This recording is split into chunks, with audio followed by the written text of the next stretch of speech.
Hello and welcome to the show. This episode of FailRace starts with Archibald on Forza Horizon 4 with a train in a rather inconvenient place. Hoping, I suspect, to rewind and the train would have moved, but no, that's a rather stuck Flying Scotsman at quite an important point. Now, thankfully, I guess, in terms of completing this, well, you could still get the Z-Bar up to 100 miles an hour having gone round the train, but still, that is one way to make the event rather difficult, to say the least. I've seen the train myself sort of do glitchy, laggy weirdness when driving around.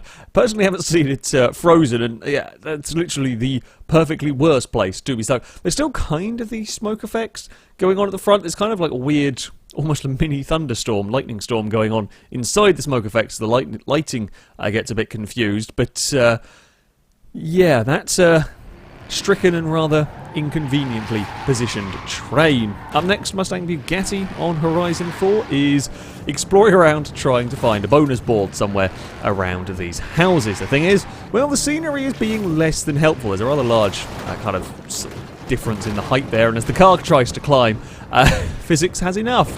Physics very, very much has had enough of that shenanigans. Besides, the car should be upside down. Normally the way physics gives up when it comes to FailRace, let's be honest. King of Azure on Horizon 4 is racing around the airfield cross-country circuit. Now, there are some pipes coming up, and while you tend to avoid them, you can drive through them if you want. The AI alongside does not fare so well. You can, of course, bully AI cars into the wall in places to comical effect. The thing is the AI remembers, and the AI can be mean. And while it is not the same Jeep, it is another Jeep, it is a teammate Jeep, and I think it's my driving style Jeep as well, that will get in the way of the player, scuppering the chances of a win. And that is why you don't bully AI cars. Karma will get you. It will get you eventually. Inferno, the Fox on Gran Turismo Sport, is racing with a mighty winged Honda S2000.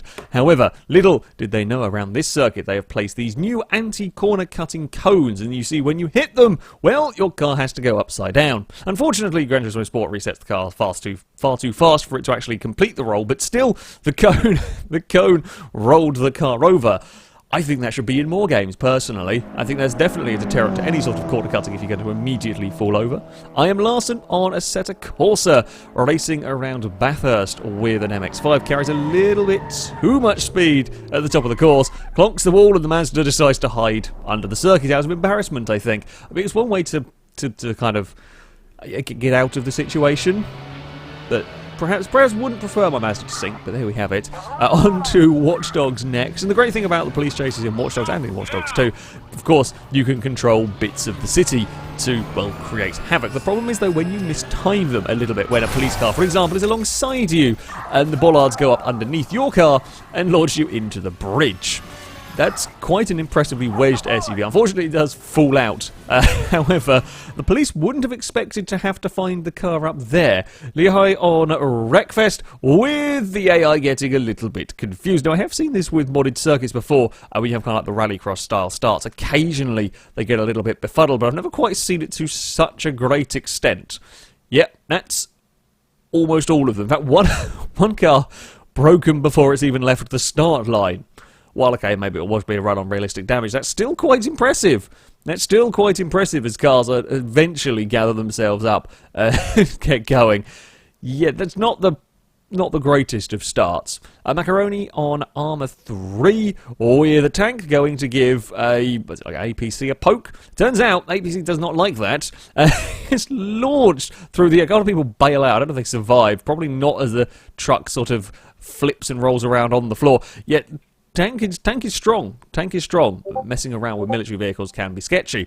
Squid Biscuit up next on World of Tanks, also showing tanks are not only strong, but they can also do stunts when needed. Not paying attention to quite where he was driving. It's an immense backflip. Well landed. Not quite a 10 out of 10. The landing is a little bit bouncing around on the landing. I give it a solid 8 out of 10 though for the stunt. Swedish Mango on Euro Truck Simulator is following. I don't know if it's an AI vehicle. I think it is. I don't think it's a multiplayer, but turns down a road where a vehicle in a truck stop, a spawned-in truck, is too far back and actually blocking the road. That's not particularly helpful. Also, I think the fine for the player a little bit unfair. all things considered, with that one. The NASCAR fan on State of Decay 2. I mean, both of these vehicles are pretty beat up. Playing a little bit of co-op. Both of them are not in the best of conditions. His friend's got a zombie stuck on the door they can't get rid of. But never fear, for the lag catapult is here, as it shall pull back and then release the white truck. It's got rid of the zombie. The zombie is no longer clung onto the door of the car. I feel like there are slightly less destructive ways of dealing with that situation. However, it was a most impressive one. It was the most impressive one. And finally, a Crazy Whittles on Need for Speed Prostreet, doing one of the immensely fast and immensely dangerous speed races. We know how badly these things can go wrong if you've played the game. This time, however, things go remarkably brilliantly for the BMW, as a Nissan literally jumps out of the way to let the BMW get through. It is... I don't quite know how the GTR got a flight and the BMW didn't, but the GTR gets airborne, BMW straight underneath it. I think the wheel, or the front wheel of the Nissan does lightly brush the wing of the BMW, but that's some incredible timing right there. That is some incredible, incredible timing. That, though, is going to be it for this video. As ever, if you have clips you'd like to submit to this series, you can via our forums. There'll be a link in the description. The right top of the page is the FailRace clip submission section, and in there you can find all of the rules and how to submit them. But that is going to be it from me. Thank you all very much for watching, and until next time, a goodbye.